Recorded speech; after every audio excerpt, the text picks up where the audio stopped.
സാഹിത്യവും ചേരുമ്പോ സരസ്വതിയുടെ രണ്ട് മുലകളാണ് സംഗീതവും സാഹിത്യവും. സംഗീതമപി സാഹിത്യം സരസ്വത്യാ സ്തനദ്വയം ഏകം ആപാദമധുരം പരമാലോചനാമൃതം. സംഗീതം ആപാദമധുരമാണ്. അതിന് വാക്കുകളില്ലെങ്കിലും ആസ്വദിക്കാം. എന്ന് പാടുമ്പോ അതിൽ വാക്കിന് അർത്ഥമൊന്നുമില്ല എങ്കിലും നമുക്ക്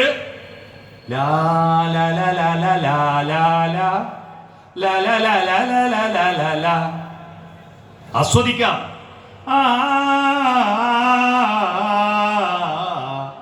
ആസ്വദിക്കാം. ആപാദമധുരമാണ്.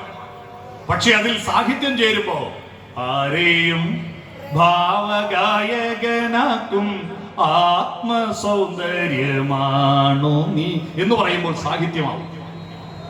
പാർവതിയെ വർണ്ണിക്കുന്ന കാളിദാസന്റെ വരികൾ, കാളിദാസന്റെ കുമാരസംഭവം എന്ന് പറയുന്ന ഒരു കാവ്യമുണ്ട്. നിങ്ങൾ വായിച്ചു നോക്കണം, എന്തൊരു സൗന്ദര്യമാണെന്നറിയും. ആ കുമാരസംഭവം സിനിമ കണ്ടിട്ടുണ്ടാവും. അടുത്താണ് പ്രിയ സഖി ഗംഗേ പറയൂ എന്ന് പറയുന്ന പാട്ടൊക്കെ ആ സിനിമയിൽ. കുമാരസംഭവത്തിൽ പാർവതിയെ കുറിച്ചൊന്നും പറയാതെ പാർവതിയുടെ തപസ്സിനെ വർണ്ണിക്കുക കാളിദാസൻ. പാർവതിയുടെ സൗന്ദര്യം പാർവതിയെ കുറിച്ച് പറയാതെ പാർവതിയുടെ ശരീരത്തിലൂടെ ഉയരുന്ന ഒരു മഴത്തുള്ളിയെ വർണ്ണിക്കുക. സ്ഥിതാക്ഷണം പശ്മസൂതാടിദാധര എന്ന് പറഞ്ഞ് മഴത്തുള്ളിയെ സംസ്കൃതത്തിൽ വർണ്ണിക്കുന്നു.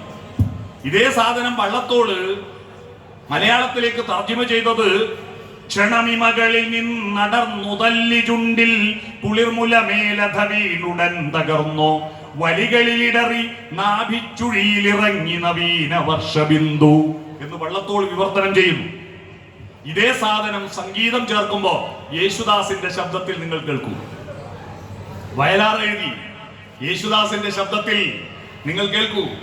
കൺപീലികളിൽ തങ്ങി ചുണ്ടിലെ കമല കൂമ്പുകൾ നുള്ളി മാറിൽ വീണ് തകർന്നു ചിതറി മൃദുരോമങ്ങളിലിടറി പുക്കിൽ കുഴിയെ തടാകമാക്കിയ പവിഴമഴത്തുള്ളി പണ്ടു ശ്രീ പാർവതിയെ പോലെ നിന്നെയും പുഷ്പിണിയാക്കി എന്നൊരു പാട്ടുണ്ട്. പനി നീർമഴ.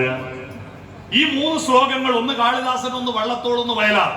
ഇതിൽ കാളിദാസന്റെ 100-1 പ്രതിഭയുള്ള ആളാണ് വള്ളത്തോൾ.